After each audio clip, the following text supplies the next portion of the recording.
ये आकाशवाणी रायपुर है। प्रादेशिक समाचार बुलेटिन के साथ मैं शशिकांत यादव।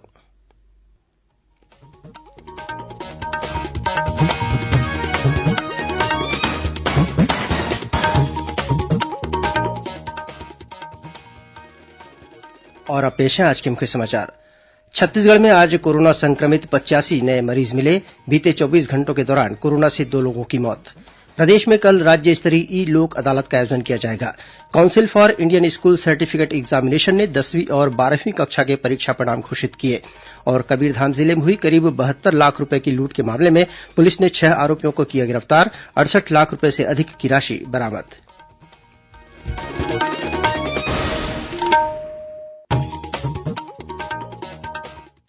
अब समाचार विस्तार से। छत्तीसगढ़ में आज अब तक कोरोना से संक्रमित 85 नए मरीज मिले हैं। वहीं बीते 24 घंटों के दौरान प्रदेश में कोरोना के कारण 2 लोगों की मौत हो गई है। इस तरह अब छत्तीसगढ़ में कोरोना संक्रमण से मरने वालों की संख्या 17 हो गई है। बीते 24 घंटों के दौरान रायगढ़ और राजनांदगांव के एक एक व्यक्ति की कोरोना संक्रमण से मौत होने का समाचार मिला है। रायगढ़ का कोरोना पॉजिटिव मरीज जिले के कोविड अस्पताल में भर्ती था। वहीं राजनांदगांव में जिस मरीज की मृत्यु हुई है उसका इलाज भी नगर के ही कोविड अस्पताल में चल रहा था। आज राजधानी रायपुर में 35 नए कोरोना पॉजिटिव मरीज मिले हैं। रायपुर के महापौर एजाज ढेबर के परिवार के 3 सदस्य कोरोना संक्रमित पाए गए हैं। इसकी जानकारी महापौर ने सोशल मीडिया के जरिए साझा की है। इन सभी को रायपुर के एम्स अस्पताल में भर्ती कराया गया है। बताया जाता है कि हाल ही में ये लोग बेंगलुरु से लौटे थे और होम क्वारेंटाइन पर थे। इधर दंतेवाड़ा जिले में आज 16 नए कोरोना संक्रमित की पहचान की गई है। इनमें 15 सुरक्षा बलों के जवान हैं, वहीं 1 मजदूर है। हमारे संवाददाता ने बताया कि सीआरपीएफ के 14 और सीआईएसएफ के 1 जवान में कोरोना संक्रमण की पुष्टि हुई है। उधर रायगढ़ जिले में भी आज 6 नए कोरोना पॉजिटिव मरीज मिले हैं। दुर्ग जिले में आज 5 नए कोरोना संक्रमित मरीजों की पहचान हुई है। इस बीच अवकाश से लौटे भिलाई हेडक्वार्टर के करीब 500 बीएसएफ जवानों का कोरोना टेस्ट किया जाएगा। ये जवान 14 दिन की क्वारेंटाइन अवधि पूरी कर चुके हैं। वहीं बालोद जिले में 3 कोरोना पॉजिटिव मरीजों की पहचान हुई है। इसमें बघमरा ब्लॉक में पिता पुत्र कोरोना पॉजिटिव पाए गए हैं। उधर कबीरधाम और महासमुंद जिले में भी आज कोरोना से संक्रमित एक एक मरीज मिला है। इसके अलावा नारायणपुर जिले में आज रैपिड किट टेस्ट में 22 कोरोना संक्रमित की पहचान हुई है। इस बीच राजनांदगांव में आज से पुराना जिला अस्पताल में कोरोना टेस्ट लैब शुरू हो गया है। इस लैब के जरिए एक दिन में करीब 80 लोगों की जांच की जा सकेगी। प्रदेश में कल 11 जुलाई को राज्य स्तरीय ई लोक अदालत का आयोजन किया जाएगा। कोरोना संक्रमण के मद्देनजर इस ई लोक अदालत में पक्षकार और अधिवक्ता न्यायालय में व्यक्तिगत उपस्थिति की बजाय वीडियो कॉन्फ्रेंसिंग के जरिए पीठासीन अधिकारी के सामने अपना पक्ष रखेंगे। रायपुर जिला न्यायालय में 24 खंडपीठ बनाई गई हैं, जिसमें लगभग 900 प्रकरणों की सुनवाई होगी। वहीं बिलासपुर जिला न्यायालय में 9 खंडपीठ के जरिए 500 से अधिक मामले सुने जाएंगे। गौरतलब है कि ई लोक अदालत के माध्यम से लंबित सिविल वाद, मोटर दुर्घटना दावा, पारिवारिक और आपराधिक मामलों के अलावा राजीनामा योग्य मामलों का निराकरण किया जाएगा। मुख्यमंत्री भूपेश बघेल ने कहा है कि आने वाले समय में छत्तीसगढ़ के हर एक गांव में एक इंडस्ट्रियल पार्क होगा। रायपुर में आयोजित ई कॉन्क्लेव के समापन अवसर पर वीडियो कॉन्फ्रेंसिंग के जरिए कार्यक्रम को संबोधित करते हुए उन्होंने कहा कि गांव में गौठाने के लिए आरक्षित की गई जमीन में से 1 एकड़ जमीन कुटीर और छोटे उद्योगों के लिए छोड़ी जाएगी, जहां महिला स्व सहायता समूह की सदस्यों द्वारा लघु वनोपज के संबंधित कार्य किए जाएंगे। श्री बघेल ने कहा कि राज्य सरकार की प्राथमिकता अधिक से अधिक लोगों को रोजगार से जोड़ने की है। मुख्यमंत्री ने कॉन्क्लेव में कोरोना संक्रमण से बचाव के लिए राज्य सरकार द्वारा उठाए गए कदमों, लॉकडाउन के दौरान जरूरी आर्थिक गतिविधियों को जारी रखने के प्रयासों, कठिन समय में जरूरतमंद लोगों को राहत प्रदान करने के लिए किए गए उपायों और छत्तीसगढ़ के वर्तमान आर्थिक परिवेश के बारे में अपने विचार रखे। प्रदेश के खाद्य मंत्री अमरजीत भगत ने राज्य के सभी राशन कार्डधारी परिवार के सदस्यों का आधार लिंकिंग के जरिए अधिकारियों को विशेष अभियान चलाने के निर्देश दिए हैं।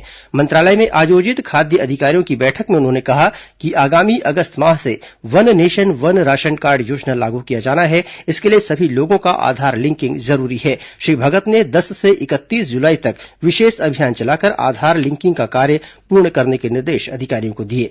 बैठक में श्री भगत ने कहा कि खाद्यान्न वितरण में पारदर्शिता जरूरी है। उन्होंने राज्य के प्रत्येक राशन कार्ड धारियों को सार्वजनिक वितरण प्रणाली के दुकानों से राशन लेने की सूचना उनके रजिस्टर्ड मोबाइल नंबरों के माध्यम से देने के निर्देश भी दिए। इस नई सुविधा से अब राशन कार्ड धारियों को प्रत्येक माह राशन खरीदने के बाद उनके मोबाइल नंबर पर सूचना मिल जाएगी। महिलाओं और बच्चों तक राज्य सरकार की योजनाओं की सुगम पहुंच और उनकी स्थिति जानने के लिए महिला और बाल विकास विभाग के सचिव और संचालक ने कल और आज प्रदेश के 16 जिलों का आकस्मिक निरीक्षण किया। इस दौरान मुख्यमंत्री सुपोषण अभियान का संचालन, पूरक पोषण आहार वितरण, रेडी टू ईट की गुणवत्ता सहित विभिन्न योजनाओं की जांच की गई। इस मौके पर अधिकारियों ने हितग्राहियों से बातचीत कर योजनाओं के बारे में जानकारी ली। साथ ही इस दौरान मिली शिकायतों का निराकरण करने और व्यवस्था ठीक करने के निर्देश भी दिए। गौरतलब है कि प्रदेश में लॉकडाउन के दौरान टेक होम राशन और रेडी टू ईट का घर घर वितरण कर पोषण सुरक्षा और सजग के साथ चकमक अभियान शुरू किया गया है। मुख्यमंत्री भूपेश बघेल ने कहा है कि गोधन न्याय योजना से प्रदेश की ग्रामीण अर्थव्यवस्था में महत्वपूर्ण बदलाव आएगा। अपने निवास कार्यालय में सर्व समाज के प्रतिनिधिमंडल से मुलाकात के दौरान उन्होंने कहा कि गोधन न्याय योजना के तहत किसानों और पशुपालकों से सरकार निर्धारित दर पर गोबर की खरीदी करेगी। इससे राज्य में गाय के संरक्षण और संवर्धन के अलावा खाद्य के उत्पादन को बढ़ावा मिलेगा। साथ ही पशुओं के खुले में चराई पर रोक भी लगेगी। इस बीच छत्तीसगढ़ विधानसभा में नेता प्रतिपक्ष धरमलाल कौशिक ने प्रदेश सरकार पर किसानों की उपेक्षा का आरोप लगाया है। उन्होंने कहा है कि प्रदेश में ओलावृष्टि को लेकर कराए गए सर्वे में राज्य के कई जिले छूट गए हैं, जिसके चलते किसानों को दिक्कतों का सामना करना पड़ रहा है। उन्होंने जिला प्रशासन से छूटे हुए जिलों में फिर से सर्वे कराए जाने की मांग की। श्री कौशिक ने ओलावृष्टि से किसानों को हुए नुकसान के लिए आवंटित राशि का भुगतान भी जल्द कराने की मांग की। प्रादेशिक समाचार आप आकाशवाणी रायपुर से सुन रहे हैं। छत्तीसगढ़ की खबरों से है आपका वास्ता और खबरों की विश्वसनीयता से है हमारा वास्ता। आकाशवाणी समाचार रायपुर के प्रादेशिक समाचार बुलेटिन के साथ ही हमारे समसामयिक कार्यक्रम आप रेडियो के अलावा अपने मोबाइल पर भी सुन सकते हैं। आकाशवाणी समाचार फेसबुक, ट्विटर और यूट्यूब पर भी उपलब्ध है। हमारा Facebook page Chhattisgarh news on AIR, Twitter handle CGAIR news और हमारा यूट्यूब चैनल है छत्तीसगढ़ AIR न्यूज। तो अब रेडियो के साथ ही आपके मोबाइल के जरिए भी हम पहुंच रहे हैं आप तक। छत्तीसगढ़ की हर खबर के लिए सुनते रहिए आकाशवाणी समाचार। और अब आगे बढ़ते हैं बाकी के समाचारों की ओर। Council for Indian school certificate examination CISCE ने आज ICSE की 10वीं और ISC की 12वीं कक्षा के परिणामों की घोषणा कर दी है। काउंसिल ने कहा कि 10वीं कक्षा के उत्तीर्ण विद्यार्थियों की संख्या 99.34% है, वहीं 12वीं कक्षा के कुल 96.84% विद्यार्थी पास हुए हैं। गौरतलब है कि फरवरी और मार्च माह में होने वाली ये परीक्षाएं कोरोना संक्रमण के कारण लंबित करनी पड़ी थी, परंतु देश में कोरोना रोगियों की संख्या बढ़ने के कारण परीक्षाएं रद्द करनी पड़ी। आंतरिक परीक्षा के आधार पर विद्यार्थियों को अंक दिए गए थे। काउंसिल ने कहा कि अगर कोई विद्यार्थी संतुष्ट नहीं है तो वह फिर से परीक्षा दे सकता है, जिसकी तारीख बाद में घोषित की जाएगी। रायपुर के इंदिरा गांधी कृषि विश्वविद्यालय ने आंतरिक मूल्यांकन के आधार पर परीक्षा परिणाम घोषित करना शुरू कर दिया है। इस कड़ी में विश्वविद्यालय द्वारा स्नातक स्तर के चौथे वर्ष की कक्षाओं के परिणाम घोषित किए गए हैं। वहीं स्नातक स्तर के पहले, दूसरे और तीसरे वर्ष के परीक्षा परिणाम के अलावा स्नातकोत्तर और PhD कक्षाओं के परिणाम आगामी सोमवार को घोषित किए जाएंगे। केंद्रीय नवीन और नवीकरण ऊर्जा मंत्रालय ने आज एक नया परामर्श जारी करते हुए प्रधानमंत्री कुसुम योजना के नाम पर धोखाधड़ी करने वाली वेबसाइटों के प्रति आम जनता को आगाह किया है। इस योजना के तहत सौर ऊर्जा आधारित पंप लगाए जाते हैं और सिंचाई के काम आने वाले पंप को मौजूदा ग्रिड से जोड़ा जाता है। मंत्रालय ने कहा कि ऐसा देखने में आ रहा है कि 2 वेबसाइट प्रधानमंत्री कुसुम योजना में पंजीकरण कराने के अवैध दावे कर रहे हैं। ये वेबसाइट www.kusumyojna.co.in और www.onlinekusumyojna.co.in है। मंत्रालय ने कहा है कि इन वेबसाइटों के खिलाफ कार्रवाई की जा रही है। इधर छत्तीसगढ़ के योजना, आर्थिक और सांख्यिकी मंत्री अमरजीत भगत ने अधिकारियों को सौर ऊर्जा के उपयोग को बढ़ावा देने कार्य योजना तैयार करने के निर्देश दिए हैं। मंत्रालय में आयोजित बैठक में उन्होंने कहा कि कार्य योजना बनाने के लिए कार्यशाला का आयोजन किया जाए, जिसमें विषय विशेषज्ञों और हितभागियों के साथ विचार विमर्श किया जाए। कबीरधाम जिले में कल हुई 72 लाख रूपये लूट के मामले में पुलिस ने 6 आरोपियों को गिरफ्तार किया है। आरोपियों की निशानदेही पर 68,50,000 रूपये की राशि भी बरामद कर ली गई है। पुलिस अधीक्षक केएल ध्रुव ने आज शाम पत्रकार वार्ता में बताया कि सभी आरोपियों को जंगलपुर गांव के पास से गिरफ्तार किया गया है। उन्होंने बताया कि घटना में इस्तेमाल किए गए वाहन को भी जब्त कर लिया गया है। गौरतलब है कि पांडातराई थाना के अंतर्गत कुंडा और जंगलपुर के बीच कल राइस मिलर्स के कर्मचारियों की आंखों में कथित रूप से मिर्च पाउडर डालकर इनके पास रखे करीब 71,56,000 रूपये लूट लिए गए थे। पुलिस के अनुसार लूट की इस घटना में राइस मिल का एक कर्मचारी भी शामिल है। कोरिया प्रदेश का पहला ऐसा जिला बनने जा रहा है जहां मनरेगा श्रमिकों को अपनी मजदूरी भुगतान के लिए बैंकों तक नहीं जाना पड़ेगा। इसके लिए राष्ट्रीय ग्रामीण आजीविका मिशन के तहत नियुक्त बीसी सखियों द्वारा ग्राम पंचायत में जाकर ग्रामीणों को उनके आधार लिंक खातों से मजदूरी का भुगतान किया जाने लगा है। इसके साथ ही पेंशन, तेंदूपत्ता की राशि और अन्य शासकीय योजनाओं की राशि पाने के लिए ग्रामीणों को अब बैंक नहीं जाना पड़ेगा। पहले चरण में बीते 10 जून से जिले के सुदूर ग्राम पंचायतों में यह अभियान शुरू किया जा चुका है और धीरे धीरे इसे सभी ग्राम पंचायतों में लागू किया जा रहा है।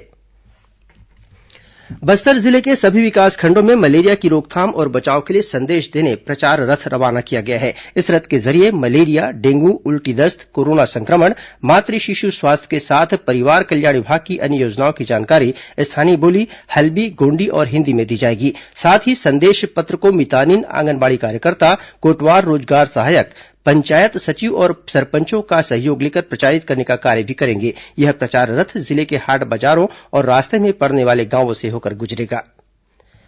महात्मा गांधी राष्ट्रीय ग्रामीण रोजगार गारंटी योजना मनरेगा के मजदूरों को अब एड्स की बीमारी के बारे में जागरूक किया जाएगा। मनरेगा आयुक्त कार्यालय ने इस संबंध में सभी जिला कलेक्टरों को पत्र जारी किया है। इस पत्र में जिला स्तर पर स्वास्थ्य विभाग से समन्वय कर कोरोना संक्रमण के साथ ही एड्स से बचाव के संबंध में भी मजदूरों को जागरूक करने को कहा गया है। इसके लिए ग्राम पंचायत स्तर पर ग्राम सभा की बैठक और रोजगार दिवस के आयोजन के दौरान जानकारी देने का निर्णय लिया गया है।